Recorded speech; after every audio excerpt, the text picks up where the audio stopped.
saya merasa kayak saya tuh berkembang sebagai seorang pribadi gitu.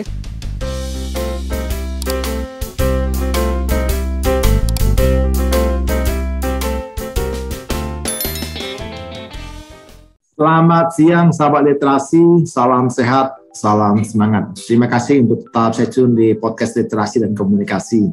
Podcast yang mencoba menyuarakan atau men-sharing cerita-cerita tentang anak negeri, tentang perjuangan mereka dalam menempuh studi, juga tentang beasiswa, tentang pendidikan, tentang buku, khususnya juga tentang komunikasi, berbagai ide-ide atau kebijakan pemerintah atau masyarakat yang bisa dibicarakan secara gamblang dan mendidik begitu.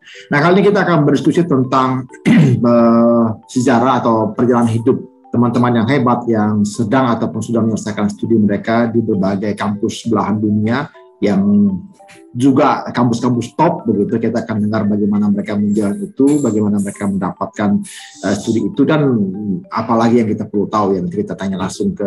Kali ini kita akan bicara dengan Mbak Kiki. Selamat siang Mbak Kiki, apa kabar? Siang Bang Raja, alhamdulillah baik. Bang Raja gimana kabarnya? Sehat-sehat, semua sehat-sehat. Dalam PPKM ini kita masih bisa ngobrol ya. Kan konteksnya di rumah saja, jadi kita ngobrol. Tadi saya baru hal yang baik. Tadi pagi saya baru diskusi dengan teman dari yang kuliah di dalam negeri. Sekarang saya akan diskusi dengan Mbak Kiki. Kayaknya Mbak Kiki ini kuliah di luar. Boleh kita tanya langsung dengan Mbak Kiki, kemarin kuliah di mana sih Mbak? Kami dengar-dengar katanya Mbak Kiki ini di kampus yang top juga nih. Kuliah di mana? Lalu kemudian kampusnya apa dan jurusan apa Mbak? Oke, jadi saya dulu kuliahnya di University of Leeds di UK, di Inggris. Itu kalau di peta tuh di tengah-tengah lokasinya tuh, di sampingnya Liverpool, terus Manchester kayak gitu. Yeah. Terus jurusannya itu kalau schoolnya namanya School of Media and Communication.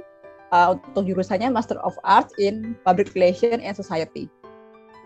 Berarti ini ahli komunikasi gitu ya. Luar biasa. Ya, belum ahli juga sih, tapi lagi belajar ke situ.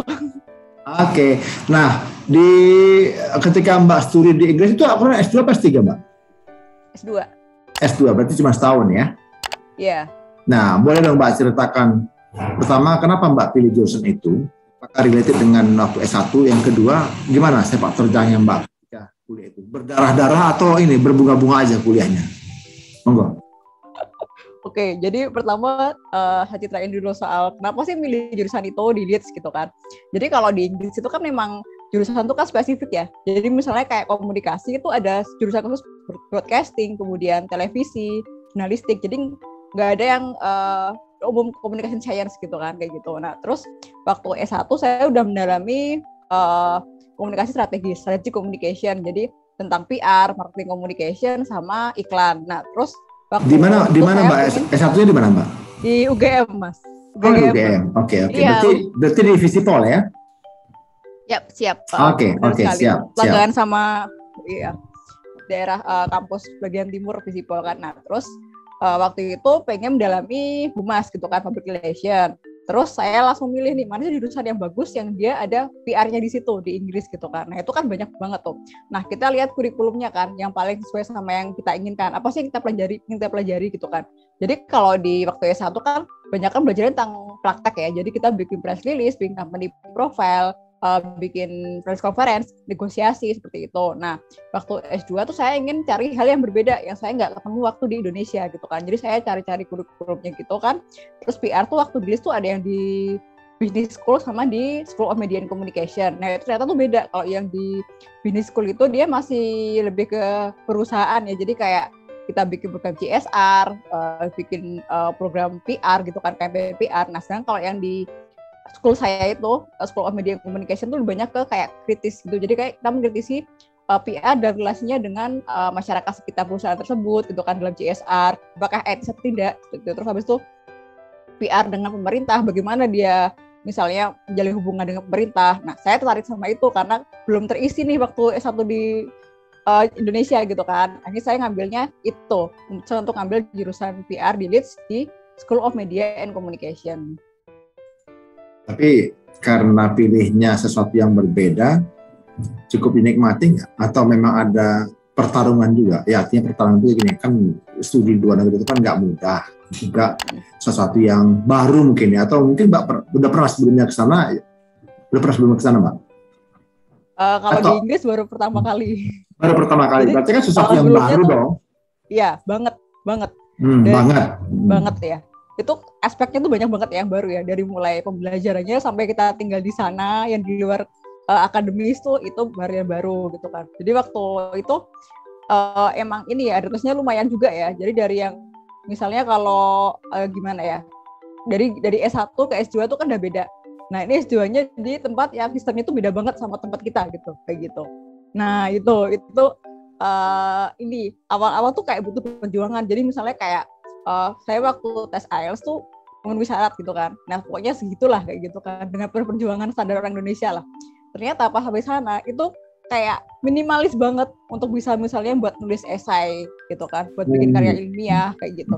Itu waktu saya pertama kali bikin itu dikritik sama supervisor ya, sama tutornya gitu. Jadi kayak kita boleh bawain draft esai kita untuk dicek sama tutor gitu kan, udah bener apa enggak gitu kan. Itu kayak satu service dari school gitu kan. Terus kata dia tuh ini terlalu naratif, kurang kritis gitu. Terus saya yang aduh ini dari mau diapain lagi gitu kritisnya. Nah itu jadi kayak to write untuk menulis suatu artikel ilmiah tuh kayak another level of English gitu kan, yang ternyata IELTS dengan skor minimal untuk masuk ke program master di luar itu sangat belum bisa gitu. Jadi ketika sampai di sana pun kita harus belajar lagi, jadi kayak learning by doing gitu, learning from our mistakes gitu, learning from observation gitu kan, dari pengalaman orang lain, dari teman-teman kita misalnya dia udah duluan kumpulin esai, kita lihat nih misalnya dia nilainya segitu tuh kenapa gitu kan, terus kita belajar biar kita nggak mengulangi lagi kayak gitu. Wah, jadi sesuatu yang kemudian bisa dinikmati juga ya, artinya itu memberikan kita semacam stimulus juga untuk lebih belajar baik lagi begitu. Nah ketika studi di sana Mbak Kiki berarti setahun ya? Setahun. Nah hal-hal apa Mbak yang menurut Mbak yang paling tidak bisa Mbak lupakan Mbak dari proses studi Mbak itu? Itu kayak buat saya tuh kayak satu journey, satu pengalaman, satu perjalanan yang membangun diri saya gitu. Dari mulai akademis, beda akademis sampai yang non akademis. Jadi kayak kehidupan di sana pun jadi kayak saya merasa kayak satu berkembang sebagai seorang pribadi gitu, sebagai seorang manusia. Gak cuma sebagai seorang pelajar, tapi juga sebagai seorang manusia gitu kan. Jadi belajar banyak hal yang membangun karakter gitu. Jadi yang kayak misalnya memprioritaskan kegiatan gitu kan, mana yang harus kita pilih dulu gitu kan, terus memanage waktu karena tugasnya kan banyak ya lumayan, dan itu benar-benar butuh kemandirian gitu kan. Terus habis itu misalnya memanage misalnya perasaan kayak homesick, itu pasti ada, normal sekali kita merasa homesick gitu kan. Nah itu gimana kita menanggulanginya kayak gitu kan. Terus misalnya kalau di Indonesia misalnya kita kalau lapar bisa pesen GoFood gitu kan, atau makan di warung dengan harga yang terjangkau. Di sana kan nggak bisa ya gitu kan. Kalau mau makan di warung yang terjangkau itu kan itu kayak makanannya kan kayak fried chicken sama kentang yang kok dimakan tiap hari juga bikin enak gitu kan, kayak gitu. Nah Meskipun Mbak, sekarang ini kalau makan dibatasi Mbak ya, cuma 30 menit ya. Ya, oh iya, itu di sini kan ya. Iya dia. Oke. Nah, jadi kan kita harus bagi waktu nih, mana untuk belajar, mana untuk kita mengurus diri sendiri lah, bersih-bersih flat misalnya. Nggak bisa kan nyuruh Mbak gitu kan, harus kita sendiri gitu kan misalnya, terus masak, terus nyuci, gitu-gitulah. Jadi itu sangat-sangat ini life skill yang sangat penting gitu. Karena kalau ini saya pengalaman saya pribadi nih, kalau saya nggak pernah ke UK, saya nggak akan pernah bisa masak serius. Karena di Indonesia saya nggak dibiasain gitu. Orang tua saya itu. Mbak, berarti nanti Mbak, Mbak udah menikah? Belum. Oke, berarti nanti bisa cari itu dong, pasangan dong. Ini bisa skillnya bisa masak gitu ya. Bener. Jadi checklistnya nambah. Iya. Education tapi juga ini apa life skillnya. Skillnya menambah gitu ya. Nah Mbak, iya Mbak Kiki, kan untuk studi di Inggris itu kan nggak murah Mbak. Saya pernah berkesempatan ke sana waktu saya riset Mbak S2. Untuk kamar aja, waktu kami pernah tinggal di hotel gitu. Satu hari itu udah ratusan pound sterling gitu kan. Itu kan sekian-sekian juga dalam rupiah begitu. Nah ini Mbak Kiki bisa studi di sana tuh dari tabungan kah, dari orang tua, atau dari mana Mbak biayanya Mbak? Beasiswa. Beasiswa? Beasiswa. Dari mana Mbak? Keren banget. LPDP. LPDP itu Lembaga Pengelola Dana Pendidikan. Ya, itu dari bagian dari Kementerian Keuangan yang dia bertugasnya menyalurkan beasiswa untuk masyarakat Indonesia. Wih, keren dong. Gimana caranya, Mbak? Dapat informasi dari mana? Terus kemudian gimana cara Mbak bisa sampai lolos? Mau Mbak? Biar teman-teman juga terinspirasi nih.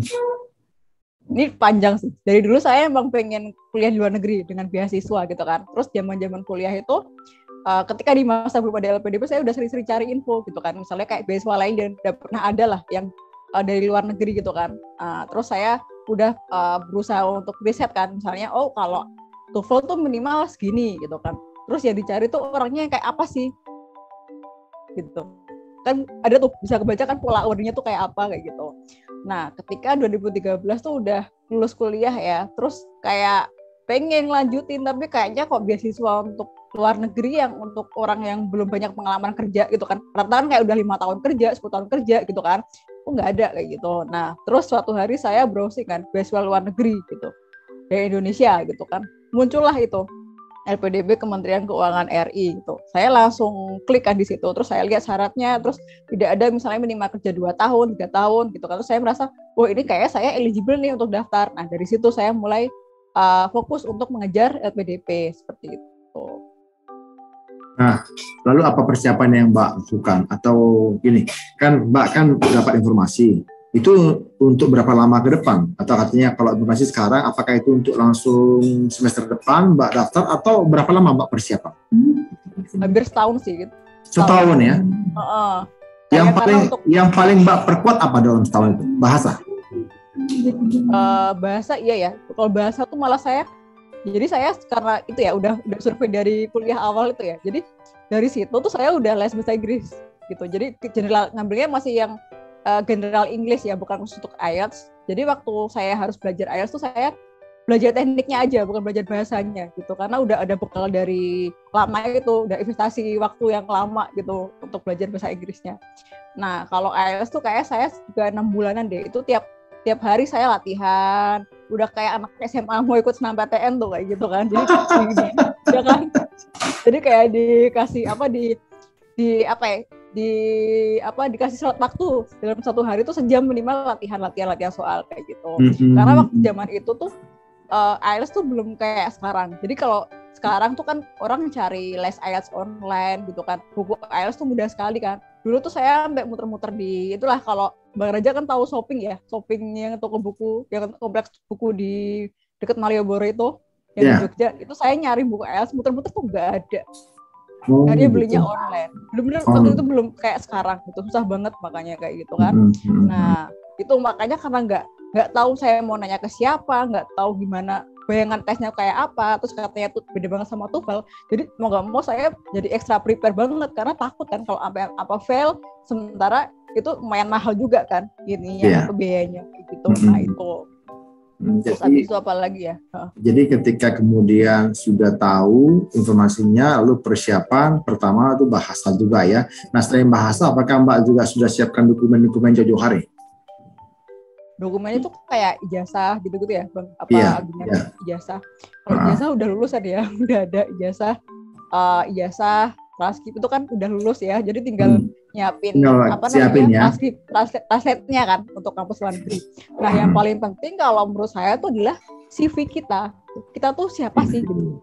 Itu penting karena orang tuh ngelihat kita bisa ngasih kontribusi nggak sih setelah kita selesai beasiswa gitu. Nah untuk membangun CV itu nggak bisa dalam waktu 6 bulan 3 bulan, itu kayak sampai setahun 2 tahun untuk membentuk diri kita gitu. Jadi itu CV yang kemudian bisa dibaca orang dan orang itu bisa memahami siapa kita, begitu. Dan bisa tulis buat di esai juga kan, Bang. Kan di esai kita suruh tulis juga kontribusi kita rap Indonesia, terus waktu itu sama mimpiku waktu buat Indonesia gitu kan. Nah itu juga tuh. Jadi pengalaman hidup tuh penting gitu, karena itu membangun kita. Jadi waktu kuliah tuh saya kayak itu karena udah kepikiran tuh ya. Terus karena emang dasarnya anak Visipol tuh suka organisasi, jadi ikutlah beberapa gitu, kayak misalnya ikut pers mahasiswa, kemudian misalnya sempat ikut relawan juga gitu. Nah bahkan kalau misalnya nggak aktif pun kalau di UGM kan juga KKN itu bisa dimasukin juga ke CV gitu kan, pengalaman kita ngapain selama di desa itu kayak gitu. Nah itu yang menurut saya penting tuh untuk yang masih kuliah gitu kan, atau yang Misalnya dia udah kerja tapi dia masih kosong tuh bagian ngabdi masyarakatnya, mungkin bisa ikut volunteer gitu kan. Nah, seperti itu. Jadi kegiatan-kegiatan juga itu penting ya untuk disertakan ya dalam CV kita ya, supaya reviewer ketika mereka baca membaca juga kita punya esai itu related gitu ya, bahwa ini orang yang memang ya layak memang diberikan beasiswa karena selama ini juga sudah berkontribusi gitu kira-kira Mbak ya. Ya, jadi kita kelihatan kayak membumi. Jadi ketika kita punya ilmu tuh akan orang punya bayangan bagaimana kita menerapkan ilmu itu ke masyarakat. Betul. Nah, Mbak Kiki, kalau tadi Mbak Kiki sampaikan persiapan-persiapan itu, yang hal yang mungkin yang mengganjal Mbak Kiki ketika melamar atau mengajukan aplikasi ke LPDP sampai kemudian selesai studi, apa itu Mbak yang mengganjal, yang mungkin bisa diperhatikan oleh teman-teman gitu? Ini ya mungkin lebih kayak sikap gitu, apa ya namanya, kayak doubtful gitu. Jadi kayak ada perasaan ragu, perasaan ketakutan karena kita keluar dari zona nyaman kita gitu. Jelas itu. Jadi misalnya dari satu angkatan di kampus belum pernah kita ketemu teman kita yang lain yang dia kuliah di luar negeri. Kita yang pertama. Jelas itu sangat sulit buat kita mau melompat karena kita nggak punya contoh gitu, kayak gitu loh. Nah itu overcoming that feeling, menaklukkan perasaan itu yang susah kalau buat saya. Maksudnya kayak satu lompatan gede yang ya udahlah gitu loh. Mau susah mau gagal ya udahlah, hadapin aja gitu. Mau gimana hadapin aja kayak gitu. Itu sih. Jadi ya, menurut saya itu juga. Jadi yang Mbak Kiki cara menghadapi Mbak Kiki adalah ya udah monggo maju aja gitu ya, pantang menyerah gitu. Karena memang tidak punya contoh begitu ya. Ya, karena ya itu di lingkungan saya tuh saya yang pertama gitu. Baru pas setelah saya kuliah tuh, pas setelah saya lulus dari LIS tuh banyak teman-teman saya yang zaman kuliah tuh ikutan daftar LPDP. Gitu. Saya membuka jalan jalan lah, membuka informasi untuk teman-teman yang lain kayak gitu. Jadi pecah telur lah di Mbak Kiki gitu ya? Ya, pecah telur untuk anak UGM yang kuliah di situ dan kenal sama saya gitu. Wah, keren. Apalagi langsung ke Leeds University ya. Wow. Ya. Itu Mbak tahun berapa sih Mbak berangkat ke sana? Intinya tahun berapa? 2014. Udah 2014 bulan? Bulan September. Berarti kembalinya 2015 September juga ya? Selesainya 1 tahun ya? Oke. Dari sisi lokasi tempat kuliah, apa hal-hal yang paling Mbak Kiki rindukan sampai saat ini? Leeds ya? Untuk Leeds ya? Iya, lokasi tempat waktu Mbak kuliah. Suasananya sih. Di sana tuh kenapa Mbak? Kan suasana Malioboro lebih sendu Mbak. Beda. Jadi kalau misalnya tanyain mana yang better tuh nggak ada, karena semuanya punya arti sendiri lah kayak gitu kan istilah. Kalau kangen sama Leeds itu lebih kayak misalnya, oh ini saya punya attachment nih sama kota ini. Ini tuh kota tempat saya pertama kali hidup di luar rumah orang tua saya tuh di situ kayak gitu kan.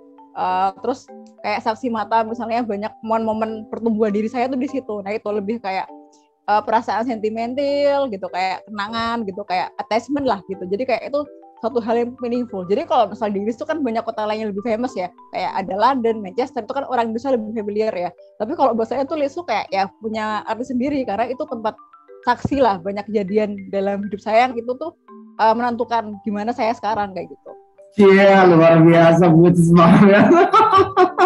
Jadi begitu sangat berkesan gitu ya, sampai kemudian sulit dilupakan gitu. Wah, cakep. Jadi sama literasi, Anda pun akan bisa memiliki histori yang sama, sejarah kenangan yang sama seperti yang dialami oleh Mbak Kiki tadi.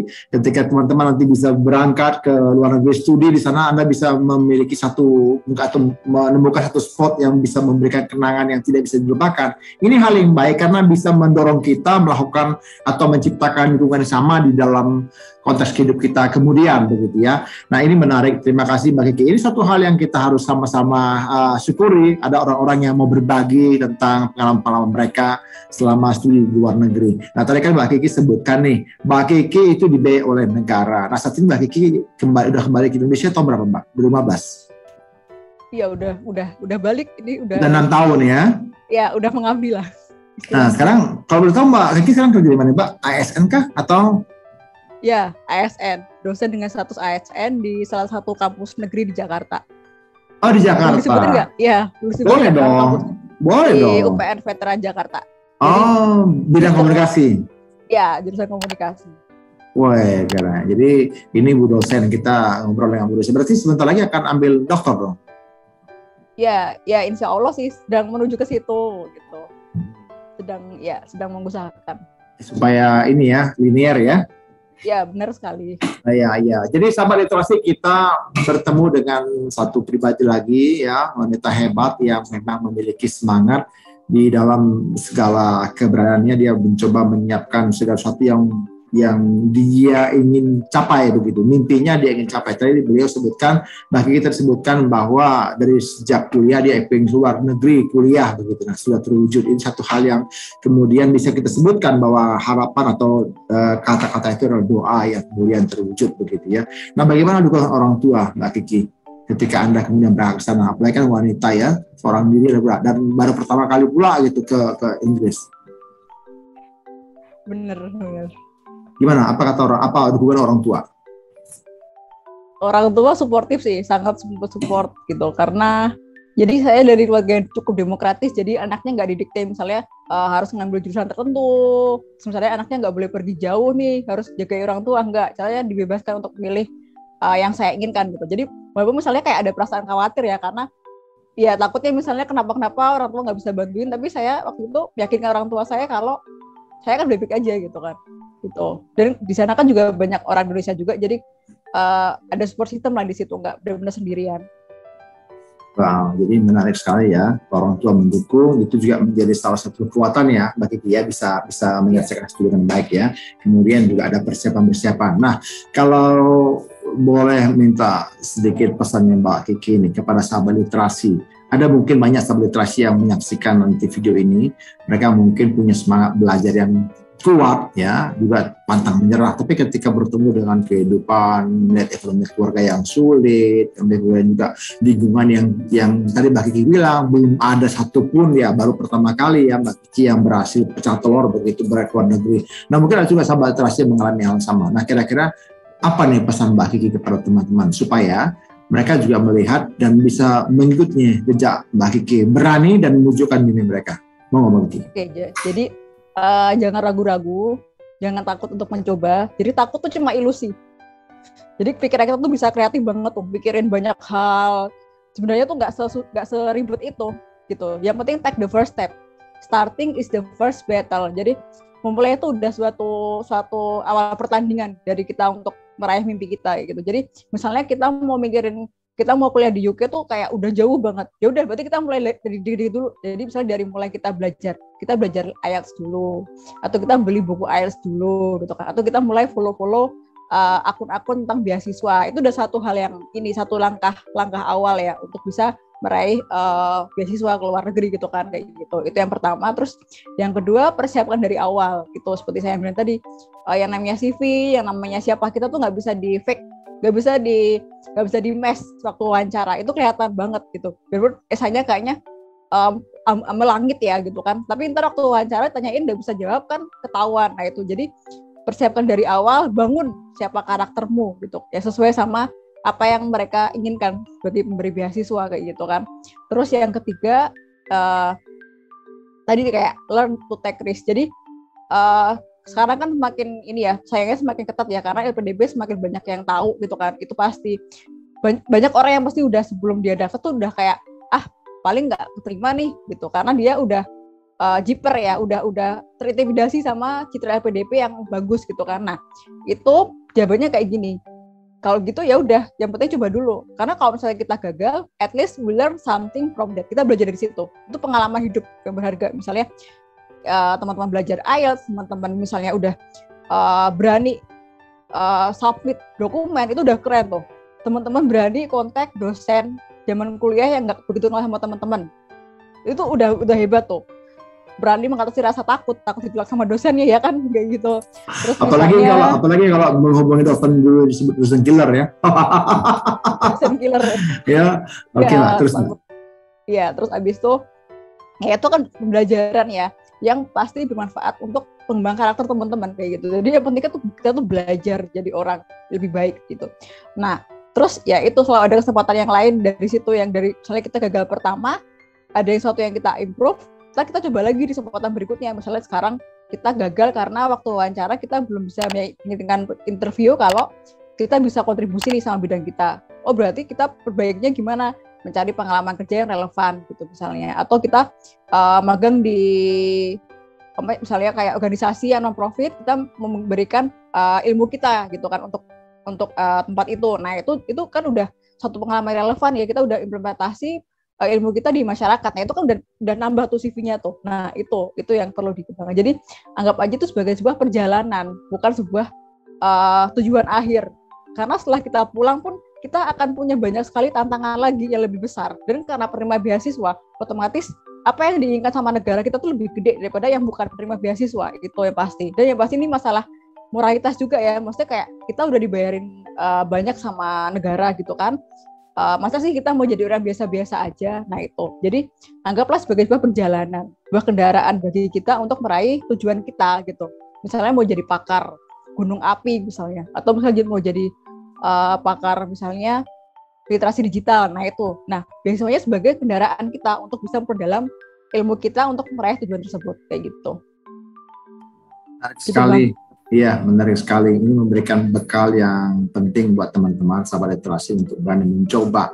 Bahkan tadi Mbak Kiki sebutkan ketika teman-teman mencoba pun itu membuktikan bahwa teman-teman itu sudah luar biasa, sudah berani keluar dari zona nyaman, begitu kan?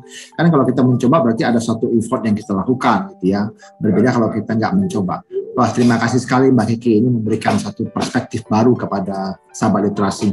Sahabat literasi, kami mengundang teman-teman untuk memberikan pertanyaan kepada kami ke nomor telepon atau juga ke medsos yang ada di layar ini. Silakan tanya kepada kami apa yang menjadi pertanyaan teman-teman yang ingin teman-teman sampaikan, atau mungkin nanti teman-teman ingin tanyakan kepada Mbak Kiki. Kami akan mencoba meneruskan kepada Mbak Kiki. Ya, Mbak Kiki nanti mau berkenan yang Mbak Kiki memberikan responnya, supaya kita saling berbagi, saling menginformasikan. Karena ini kan berkah yang kita harus juga sharing ke banyak orang gitu. Nah, jadi betul, sahabat literasi jangan lupa subscribe dan share juga kepada banyak orang. Mbak Kiki juga ya nanti subscribe Mbak. Bahkan ke mahasiswanya Mbak, wajibkan Mbak. Kalau nggak subscribe nggak lulus gitu Mbak. Intinya barangkali mungkin ada mahasiswa-mahasiswinya Mbak Kiki yang memang perlu informasi ini Mbak. Iya benar. Kami sudah wawancara banyak teman-teman Mbak di dalam podcast ini, dari mulai yang berasal dari Papua, dari Sulawesi, dari Kalimantan, dari Sumatera Utara, dari Jawa gitu ya, Sumatera begitu ya. Bahkan dari Aceh juga ada. Kami sudah wawancara yang sekolahnya itu di seluruh dunia. Nah, barangkali itu kan menjadi perspektif nanti kepada mahasiswa-mahasiswa yang ingin dapatkan beasiswa. Harapan kita adalah podcast ini menjadi satu ajang saling berbagi informasi supaya menjadikan Indonesia lebih baik lagi ke depan. Begitu. Jadi terima kasih Mbak Kiki untuk sama-sama kesempatannya. Salam sehat, sahabat literasi. Saya Raja Nabi Tepulu pamit undur, salam sehat.